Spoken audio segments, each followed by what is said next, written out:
Bonjour à tous, c'est Michel Essoel sur Network Master Pro et aujourd'hui c'est vraiment un privilège pour moi d'accueillir enfin une femme pour un interview, je suis certain, et je le dis parce que je sais qu'il y a plein de gens qui vont s'inspirer de ton histoire, plein de femmes qui vont s'inspirer de ton histoire, et il y a aussi plein de gars qui vont s'inspirer de ton histoire. Donc voilà, je tiens à le préciser quand même, ça me fait plaisir et j'espère qu'il y aura de plus en plus de femmes que je vais avoir le privilège, vraiment l'honneur d'interviewer. Donc aujourd'hui, je vais interviewer une leader en marketing de réseau français, je dirais même internationale, parce qu'elle a la particularité de voyager plus que moi. Alors pour voyager plus que moi, il en faut, mais vraiment elle voyage, c'est un truc de fou. Donc voilà, aujourd'hui vous allez assister à une interview de Mélodie Riesman, donc vraiment écoutez bien ce qu'elle va, les conseils qu'elle va vous dire et surtout écoutez bien son histoire. Donc si tu peux un peu nous, déjà merci d'avoir accepté. Eh bien, merci à toi de l'avoir accepté. Et si tu peux nous parler un peu de ton parcours, vraiment, avant même de rencontrer le marketing de réseau, d'où tu viens, et voilà, pour que les gens voient vraiment, connaissent un peu ton histoire. D'accord. Du coup, aujourd'hui j'ai 23 ans, je m'appelle Mélodie Riesman, je suis née en Alsace, j'ai vécu 18 ans à Agen, je suis originaire d'une famille, tout ce qu'il y a plus de banal, toute ma famille est fonctionnaire chez du coup France Télécom, maintenant Orange, donc vraiment la classe moyenne si tu veux. Et du coup mes 3 dernières années je les ai fait ici à Toulouse et j'ai tout quitté en mars du coup pour faire le tour du monde quoi, effectivement, donc déjà 3 tours du monde en seulement quelques mois, donc plutôt sympathique. Et donc j'ai fait c'était quoi, bac, STG, CGRH, communication et gestion des ressources humaines, après un BTS communication et après un bachelor responsable marketing juste à côté ici à D'accord. Liège. Et toi, tu as pété les plombs et parti le marketing de réseau. Et effectivement, un jour, donc j'avais 2 jobs étudiants en plus de mes études à temps plein. Et un soir, je sors de mon taf, c'était en centre-ville en face de la gare, il était 22-23 heures par là, je rentre dans le métro à Toulouse et là je croise quelqu'un dans le métro. Costard, cravate, les chaussures en cuir, la Rolex et tout, et qui me dit vous cherchez du travail? Alors ça tombe bien, je cherchais une alternance en fait pour faire mon master. Et je lui dis ouais carrément et tout, il prend mes coordonnées, le lendemain il me recontacte et effectivement je me suis retrouvée à démarrer le marketing de réseau et à ne pas faire le master pour me lancer à temps plein dans cette industrie quoi. D'accord, donc ça a été vraiment une révélation. Complètement.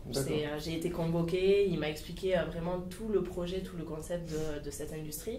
Et faisant des études, si tu veux, là-dedans, là, comme le marketing, de voir tout ce concept de justement pas faire tout ça, faire toutes ces économies, faire un produit de fou et nous laisser faire ce qu'on fait dans tous les cas depuis qu'on est tout petit, bien sûr. Ça m'a complètement séduite quoi. Donc je me suis lancée corps et âme dans l'industrie. D'accord. Je suis sûr que tu n'as pas dormi la première nuit quand on t'a présenté ça. Pas le premier mois en fait. D'accord. Je me levais pour ça, je mangeais pour ça, je dormais pour ça à fond. C'est incroyable. Donc si vous ne dormez pas pendant un mois, c'est normal. C'est normal. Donc il voilà. n'y a pas de souci. Donc quel conseil aujourd'hui tu pourrais donner à quelqu'un qui démarre dans le marketing de réseau, qui n'a peut-être pas d'expérience dans ce secteur? Si tu aurais un conseil, enfin un ou plusieurs conseils. Ouais. Pour moi en fait, ça se résume vraiment en 3 clés. Et comme tout, c'est soit on fait les choses et on a les résultats, si on fait la moitié des choses, on a la moitié des résultats. Donc quand on voit ces 3 clés, c'est soit on fait les 3, soit même si on en oublie une, forcément à un moment donné... C'est comme une recette de cuisine, s'il manque un ingrédient. Tu veux. Exactement. Ouais, je vois. Et du coup, ces 3 clés, pour moi, la première, c'est, en anglais du coup, pay attention, c'est-à-dire être attentif, c'est-à-dire être coachable. C'est arriver dans cette industrie et accepter juste de démarrer de zéro, comme un bébé, comme on n'est pas sorti du ventre de nos mères en sachant jouer au foot, au rugby, en sachant faire le métier qu'on fait aujourd'hui. Du coup, juste accepter de démarrer de zéro, mettre tous ces bagages de côté, écouter des gens qui ont ce qu'on veut, qui sont passés par là avant nous, du coup être coachable, faire des coachings, c'est aussi le but, et écouter les conseils sans préjuger, juste les appliquer. Même pas se poser de questions, c'est si la personne nous le dit, c'est dans notre intérêt. Du coup, même si on ne comprend pas tout, on le fait et on comprendra plus tard. Donc pour moi, être coachable, c'est vraiment la première des clés. La deuxième, c'est get excited, c'est avoir l'énergie. Si on fait quelque chose sans envie, sans passion, et au final, il n'y aura pas de résultat, quoi. Que si on se lève le matin déjà avec la patate, le sourire, plein d'énergie et détermination, forcément, ça perd après.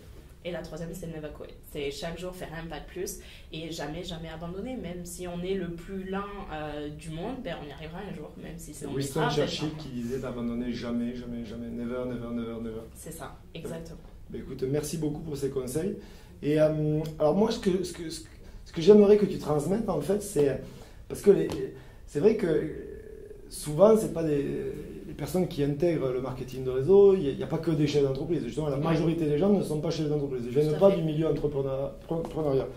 Donc, quel état d'esprit tu penses qu'il faut avoir quand on se lance dans le marketing de réseau? Quel conseil que tu pourrais transmettre sur ce sujet-là? Moi, je dirais c'est vraiment déjà l'énergie, comme je viens de le dire. Si on n'a pas l'énergie, si on n'a pas l'envie, si on n'a pas la passion même pour cette industrie, au final, on va le faire à reculons, en hésitant, et ça va être une option.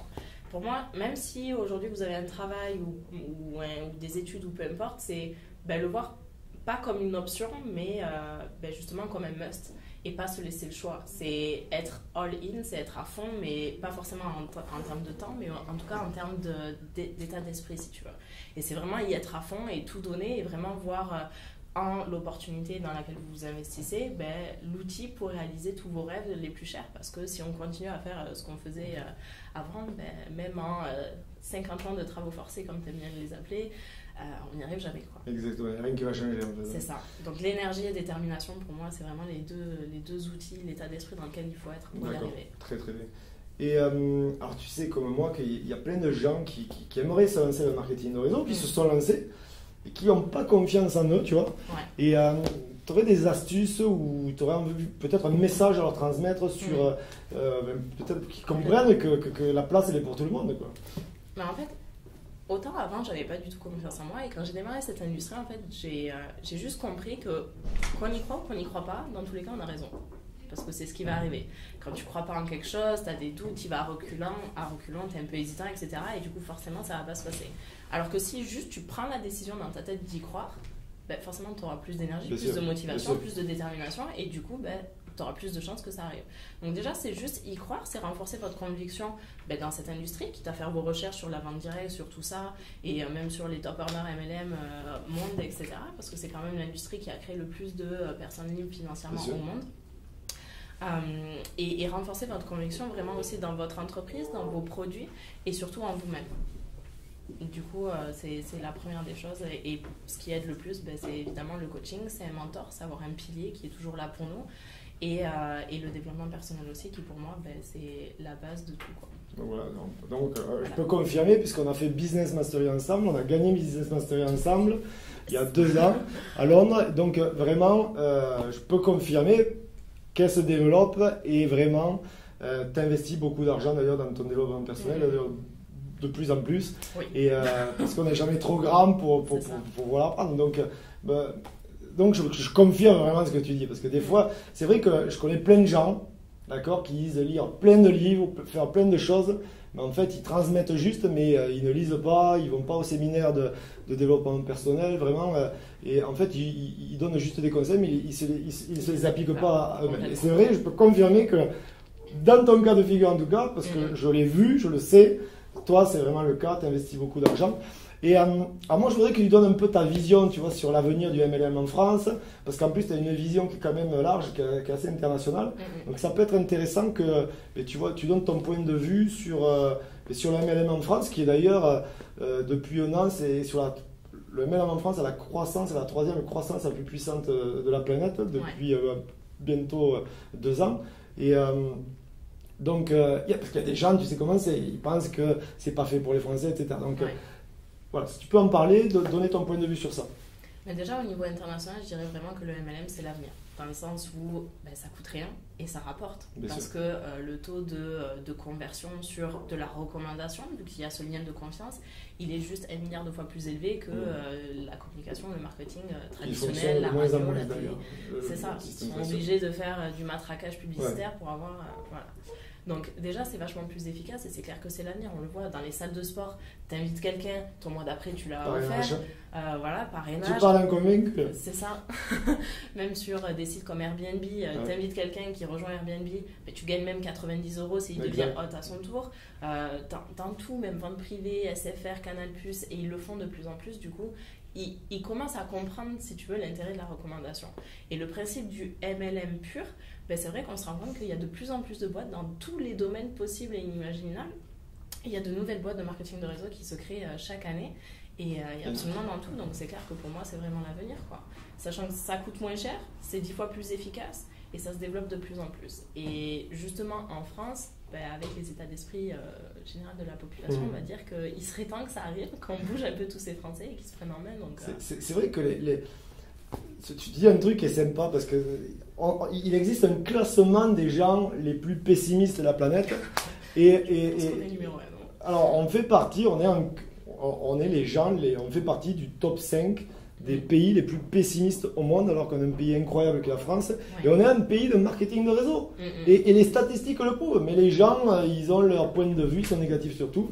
Et encore une fois, comme on le dit, vous êtes la moyenne de 5 personnes qui vous entourent. Et donc voilà, donc c'est vraiment, comme tu dis, je pense que c'est vraiment un état d'esprit en France qu'il faut changer. Ouais. Et je pense que c'est en train de changer parce que petit à petit, bien sûr, parce qu'il y avait malheureusement à l'époque, les gens se reposaient que sur des aides et aujourd'hui ça ne suffit plus. Tout à fait. Parce qu'aujourd'hui, même avec un salaire ou 2 salaires, les gens survivent et ne vivent pas.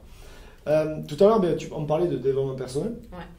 Toi, tu aurais quel bouquin à conseiller, que tu as lu, parce que je sais que tu lis beaucoup, quel livre, en plus tu lis en anglais.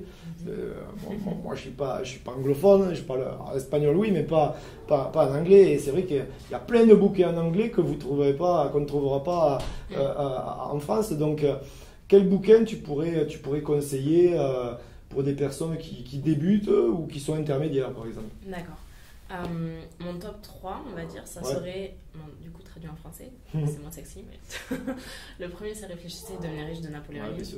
Voilà. Incontournable. Le deuxième incontournable aussi, c'est Dale Carnegie, Comment se faire des amis et influencer les autres. Super. Et le troisième, toujours Napoléon Hill, Plus malin que le diable. D'accord, très très bien. Et je rajouterais même Le Secret en version film pour l'ouverture d'esprit et se rendre compte encore une fois que tu y crois ou tu y crois pas, dans tous les cas tu as raison, quoi. Donc à toi de faire ton choix. Génial, merci beaucoup. Alors, moi je veux pas que les gens pensent, parce que souvent les gens se mettent dans la tête que ça a été facile pour nous, qui avons réussi le marketing de réseau, etc. Donc, je sais que tu as eu des difficultés, je sais que ça n'a pas été facile, parce que la chance, ça se provoque, et que pour avoir du succès, il faut passer par des échecs, et si on abandonne pas, si on abandonne, ça reste des échecs, mais si on se remet en question, ce fut des leçons, en fait. Donc, si tu peux parler un peu des difficultés que tu as pu transmettre, que tu as pu traverser et que tu as dépassé. Et je suis certain qu'il y a des gens qui vont s'identifier à ça. Pour moi, la première, en fait, c'est que c'est soi-même. C'est-à-dire, on est la seule personne avec qui on passe 24 heures par jour, 365 jours dans l'année. Et du coup, on peut aussi bien être son meilleur ami que son pire ami. Ouais. Et au final, quand on prend 2 secondes de recul et qu'on réalise toutes les choses qu'on se dit, tu sais, dans notre tête tout le temps. La petite voix à la con là, qui te dit... Exactement. Imagine, tu aurais cette personne en face de toi. Qu'est-ce que tu lui ferais? Bon, moi, à l'époque, je pense que je l'aurais enterré. Et c'est ça qu'on réalise pas, c'est qu'on est notre pire ennemi au lieu de devenir notre meilleur ami. Et c'est vrai que la première difficulté, c'était juste ça. Et ça rejoint ce qu'on disait sur la confiance. C'est croire en nous-mêmes, tu vois. Et devenir notre meilleur ami et notre allié et nous épauler, mais nous-mêmes, tu vois ce que je veux dire. Et tout l'intérêt du développement personnel pour nous aider à faire ça. La deuxième difficulté, on va dire, c'est l'entourage. Surtout quand tu démarres cette industrie, c'est une boîte américaine, mon Dieu, mais ça ne marchera jamais, c'est une secte, les pyramides, on les entend toutes. Ouais. Alors surtout quand c'est des gens que tu aimes, dont la vie est importante pour toi quelque part, au final, comment tu dépasses ça? Tu prends juste 2 secondes de recul, encore une fois, tu te dis, mais ces gens-là, est-ce qu'ils ont la vie que je veux? Personnellement, ce n'est pas mon cas, tu vois, pas leur cas. Du coup, ok, j'entends ce qu'ils me disent, mais est-ce que j'ai envie de les écouter pour avoir ce qu'ils vont être? Tu l'as très bien souligné tout à l'heure, on est la moyenne des 5 gens avec qui on passe le plus de temps. Est-ce que j'ai envie d'avoir la vie qu'ils ont? Non? Ok, donc j'entends ce que tu me dis, je le comprends dû à ta situation. Maintenant, je ne vais pas t'écouter et je vais préférer écouter, et on revient sur Pay Attention et Coachable, des personnes qui ont ce que je veux. Alors justement, ça c'est super intéressant ce que tu dis, parce que c'est souvent difficile avec les proches, parce que c'est compliqué quand c'est des gens qu'on ne connaît pas ou qu'on côtoie très peu, c'est facile. Tu réponds plus, mais quand c'est tes parents, quand c'est ta famille, quand c'est ton meilleur ami, comment tu fais justement pour leur faire comprendre que justement, t'entends ce qu'ils te disent, mais que ça ne t'intéresse pas? En fait, la première des choses, c'est déjà, quand on démarre dans cette industrie, c'est de surtout pas les appeler. Ça paraît fou, mais c'est surtout pas les appeler en mode « Ouais, je viens de démarrer un truc, je vais finir millionnaire. » What? Forcément, c'est la pire chose à faire. Du coup, c'est attendre déjà de les voir et d'organiser une réunion pour leur faire une grande annonce. Rien dire de plus. Comme ça, ils viennent ouverts d'esprit, prêts à écouter. Alors, quitte à entretenir le mythe en mode mais quoi, tu t'es paxé, t'es enceinte, qu'est-ce qui se passe? Le mystère. Voilà, le mystère. C'est vraiment ce qu'il faut, rien dire du tout. Et une fois qu'ils sont là, faire une vraie présentation comme vous feriez un prospect. Comme ça, ils ont tous les éléments, vous répondez à toutes les questions et c'est comme ça que ça fait toute la différence et au moins c'est clair dans leur tête et bien leur faire passer le message de que ça te plaise ou pas, c'est ok, moi je suis à fond dans le projet et moi j'irai, je veux juste, voilà, t'es ma mère, mon père, peu importe, je t'aime, je veux savoir que tu saches ce qui se passe dans ma vie et avec ce message-là, avec toutes les informations, tous les documents légaux, les articles de loi s'il faut, la Fédération française de la vente directe, la CGE, etc., enfin, s'il faut, peu importe, et comme ça ils ont tout et après ils respectent. Voilà. Très très bien. Ouais. Quelque part en plus c'est bien ce que tu dis parce que quelque part ça évite, ça leur permet aussi de se faire former. Ouais. Et ensuite quand ils sont confrontés à leur réseau le plus proche, ils ne se grillent pas Tout à fait. leur relationnel le plus proche. C'est ça, parce que même s'ils n'adhèrent pas, au moins ils n'en parlent pas en négatif autour de nous et au moins ils nous soutiennent quelque part aussi. Ouais, c'est très bien. D'où l'intérêt de faire cette démarche-là, quoi, et de ne pas se les griller d'entrée, parce que justement parce qu'ils nous aiment, ils vont encore plus se méfier x10. Exactement. Ils veulent nous protéger, donc ils ont peur de l'inconnu, etc. C'est vrai. Sûr. Alors, si tu aurais vraiment un dernier message à transmettre aujourd'hui, si tu peux leur dire droit dans les yeux le message que tu aimerais leur transmettre. Pour moi, le seul message, en fait, c'est qu'il y a plein de gens qui viennent nous voir à chaque fois, et je pense toi aussi, mais t'as pas un secret, t'as pas un truc à me dire, tu sais. La potion magique. C'est ça, la potion magique. Moi, je connais trois druides. C'est ça. En fait, le secret, c'est qu'il n'y en a pas, en fait.